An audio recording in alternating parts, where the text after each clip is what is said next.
Yo, this is Deontay the Bronx Bummer Wild, the WBC heavyweight champion of the world. And I'd like to give a big shout out to CJ Goodfella, Sports TV. Bomb Squad, baby.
Don't forget to check out our sponsor, The Health Blaze, at thehealthblaze.com. 100% all natural products from lotions, soaps, foot soaks, bath bombs, and much, much more. Use the promo code Goodfella1Boxing. Tell them your boy CJ Goodfella sent you. Get 18% off. We out. All right, Joseph Diaz calls out Javier Fortuna. Also, you've seen in the video, Deontay Wilder seemed like he's training possibly for a comeback fight, possibly versus Tyson Fury. And like he's working on the right things with Malik Scott, shout out to Philadelphia. First, let's talk about Mike Tyson talking about he's going to take on Lennox Lewis after the Evander Holyfield fight fell through. Appreciate the love and support everybody on the channel. Keep sharing the videos.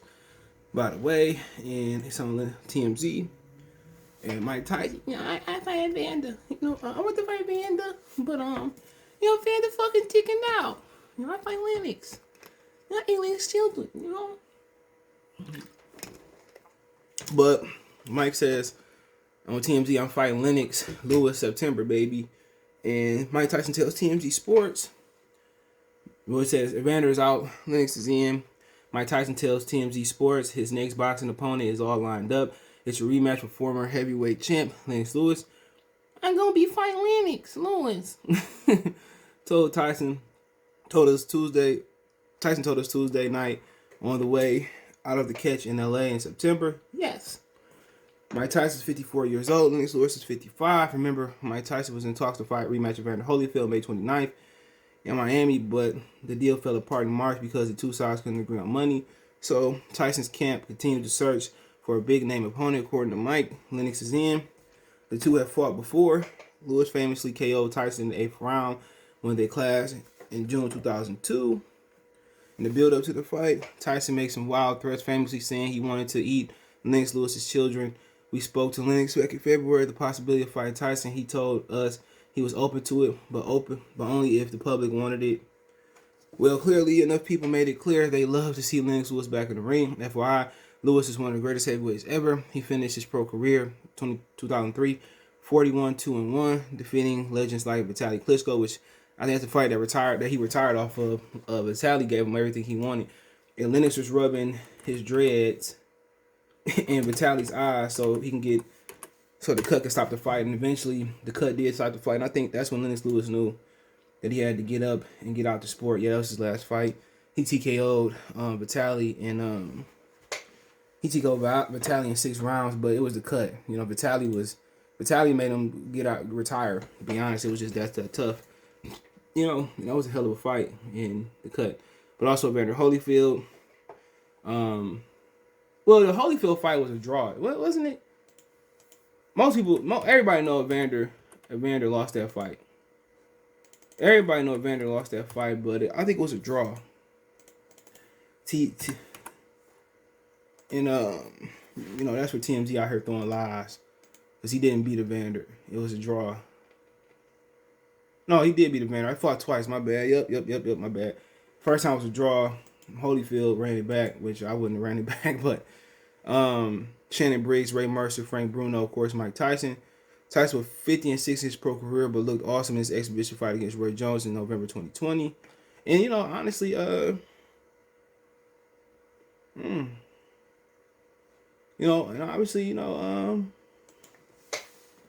no, I ain't knocking. It was a good fight. You know, that's when I do exhibitions. At least Mike Tyson fighting real fighters and Floyd out here fighting YouTubers. But I ain't really knocking it. It's a hell of a fight. You know, Lennox is a threat. And remember, Lennox Lewis was supposed to rematch Vitaly Klitschko at the WBC convention a couple years ago. And it never happened. So, you know, we'll see. I mean, I like Mike Tyson, but, you know, Lennox like he keeping himself in good shape. I don't think Lennox would have took this fight if he had routinely every now and again hit the bag and, you know. But fighting's different. Lennox is taller than him. And Mike has been active and Lennox hasn't. But Lennox has always been talking about a comeback already versus Vitaly at the WBC convention. So pretty sure he kind of worked himself into shape. And did they give us a date? Hold on. See, they gave us a date. Oh, date. In September, okay. He fighting him in September. So it should give him enough time. And, you know, a lot of people didn't want the Evander Holyfield fight to happen just based off of the headbutt and the ear bitings and all that. They didn't want to see that come back. Somebody lose their mind, but it's a lot of money on the table. I mean, Lennox gonna make a nice amount of money. He commentate fights for Fox and PBC. So I mean, yeah. But let's talk about JoJo Diaz. He said he'll step up and fight Javier Fortuna after Ryan Garcia ducked him. Joseph Diaz is ready to step up and save the show. Former lightweight, Tyson expressed an interest in summertime clash with Dominican Republic. Javier Fortuna replacing Ryan Garcia, 21, 0-18, who recently bailed out from a planned fight for WBC interim title defense due to his personal issues. Boxing has learned that such replacement is at least being explored through in the very early stages, depending upon a number of variables. Told Golden Boy Oscar De La Hoya, Golden Boy matchmaker Robert Diaz, and MTK Global that I'll step up and fight Fortuna. Diaz announced via social media. Y'all want to see it? Yeah, I want to see it. Why not? The Vile Canvas Diaz offered an online proof of his fight between fight commitment, supported the six-pack while awaiting his next fight date. The revelation is stark contrast to the final days surrounding the most recent fight where Diaz was forced to vacate his IBF lightweight title after badly missing weight for a mandatory defense versus, can't pronounce that man's name. They fought to a draw. September 13th proceeded with the title remaining vacant as the two fought to an entertaining 12-round draw. So, when did he do it on social media?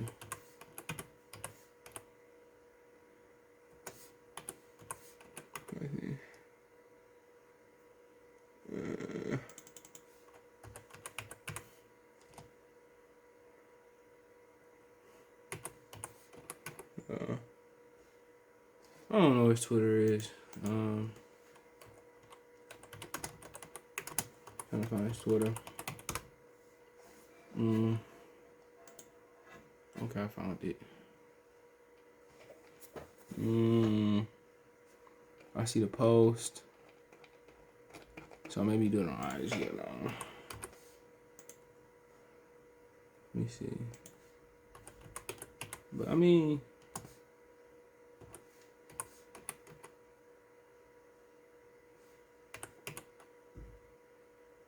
here we go. So yeah, you look in shape.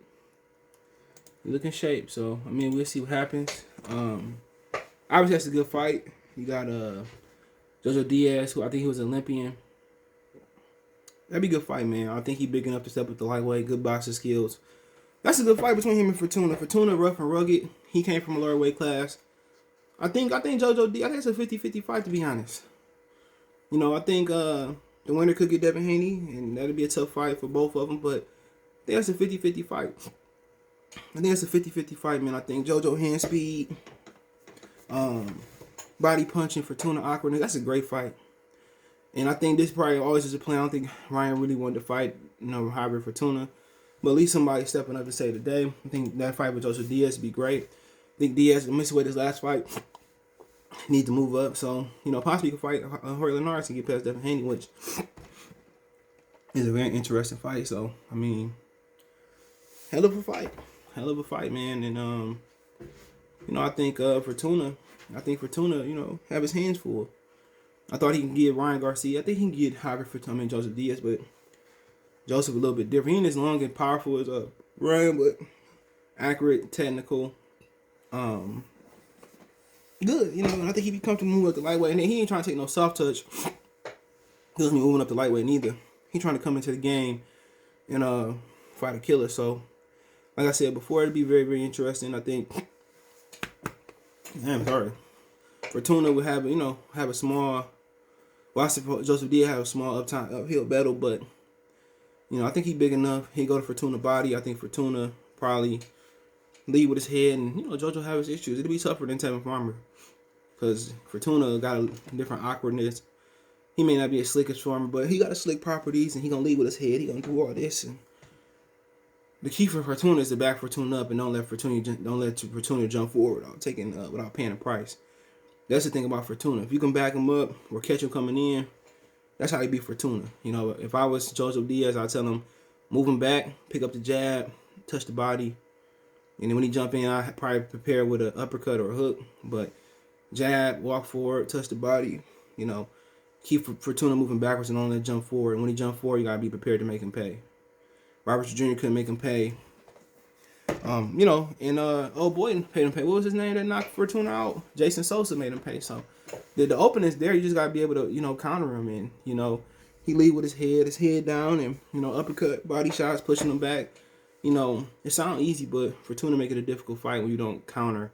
But for Fortuna, just push JoJo Diaz back, rush him up, head butts, pull his hands down, touch his body, overhands rights and lefts.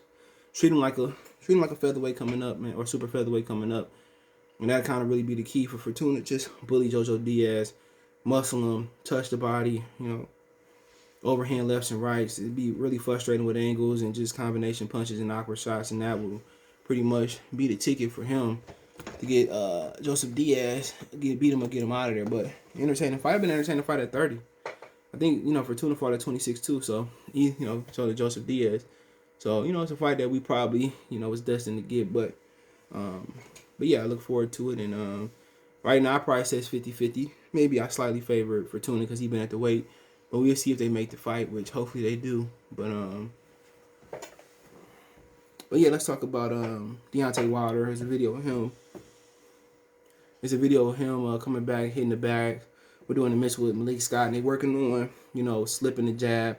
They working on, throwing the right hand to the body. I didn't think they worked on the hook a lot, but they worked on it one time. But maybe they do that behind closed scenes. But they got Wilder slipping in the inside, and when you get on the inside, shooting the right hand to the body, jabbing it, gets on the inside, catching the shots, slipping and, working on the sweet science in his legs. But Wilder legs so wide that that's an adjustment they got to make. Bring his legs in. His legs so wide that, he really can't, move like the way he need to move. Somebody need to bring his legs in, have him on his toes, then slipping, catching, right hand to the jab, jabbing to get on the inside. But they're working on all the right things, but his base is so wide that if he bring it in 50%, I think, he'll be more mobile. He may compromise power, but not worry about it. He'll really throw the right hand on balance, no way. He could throw the right hand moving away. He could throw the right hand moving forward, moving to the right, moving to the left. He's still going to generate power. It was one thing I say they should make an adjustment on. Is just get him on his toes, bring his base in a little bit. That way he'd be a little bit more mobile. His base remind me of Bronner. They move wide. When you up there and you fighting a monster like Tyson Fury, bring the base in. Get on your toes a little bit. That's what Fury did. Fury came back on his toes a little bit. Just beating Wilder up for Wilder. Really, when you that small in the heavyweight division, you really don't have the strength of the base. Bring your base in. You use finesse. Use your angles. You know what I'm saying? He's so wide that when he take angles, it don't look fluid. It don't look comfortable. It don't look quick.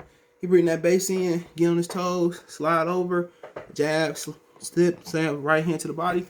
they working on the right thing. But I bring his base in a lot and have him on his toes, popping the jab, using the speed, putting his punches together. But if you learn to put that right hand in combination to the body, to the head, it's over with. And they just, you got to work on things in increments. You can't throw it all of them at once. But I think if you bring that base in, he'd be a lot fleet of foot. You see Fury get on his toes, base in, and just, you know what I'm saying? And I think Wilder, really, the key is either you're going to lose lateral movement, angle, slip, get on the inside, or you're going to push him back with a jab, with a right hand to the body, the hooks to the body, push him back with the jab, shooting the right hand. You got to be methodical. You know what I'm saying? And I think him and Malik working on the right things, throwing the left hook, throwing the right hand, left hook, right hand, catching, right hand, right hand to the body, get on the inside, slip, right hand to the body, jab, right hand up top, jab, right hand to the body. This thing they working on. So, he probably listened to Malik Scott after he lost. I think he listened to anybody after he lost, because I think he knows there's some deficiencies that he been getting the ball with. He ain't showed skills since he fought Bermane Stiverne. I think if Malik Scott can bring him back, I think, Malik Scott worked with the kids out in LA. I think Malik Scott can be one of the more premier trainers. And I see him train all the time on social media, man. He can train. People say, well, how can you expect somebody that knocked you out? But, I mean, I really think that, some people don't understand. Some not the prominent, champions or the prominent fighters make some of the best coaches, or Steve Kerr wasn't the best player. He make a great coach. The all-time greats don't make a great mentors or great coaches all the time because, with their regular talent, you really can't explain to a kid who got to work hard. So, I think it's a good thing that Malik Scott training them. They look good. Let me know what you think about Tyson, Lennox Lewis. Think about JoJo Fortuna. Think about Wilder in the video. Hopefully getting together, possibly rematch versus Tyson Fury. Maybe in the win. You heard Charles Martin out there. You hear that the Ruiz, Ariola winner this Saturday could be taking on Ortiz, Nick and Ortiz.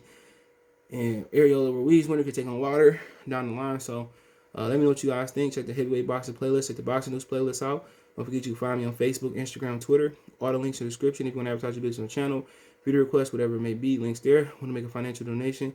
Cash App CJ Good 313. That's in the description. PayPal link there as well too. Let's go to donate, share video. Appreciate the love, support. Let me know what you think in the comment section. One time for the one time. Goodfellas Sports TV. And what the business is. Peace. Belief about I'm on the phone. You on the phone? Yeah. You looking at my baby? No, I ain't looking at him. No, I'm good. You sure? Yeah, I'm good. All right, man. Next time we come outside, don't be staring and shit like that. I don't like that. I wasn't looking at him.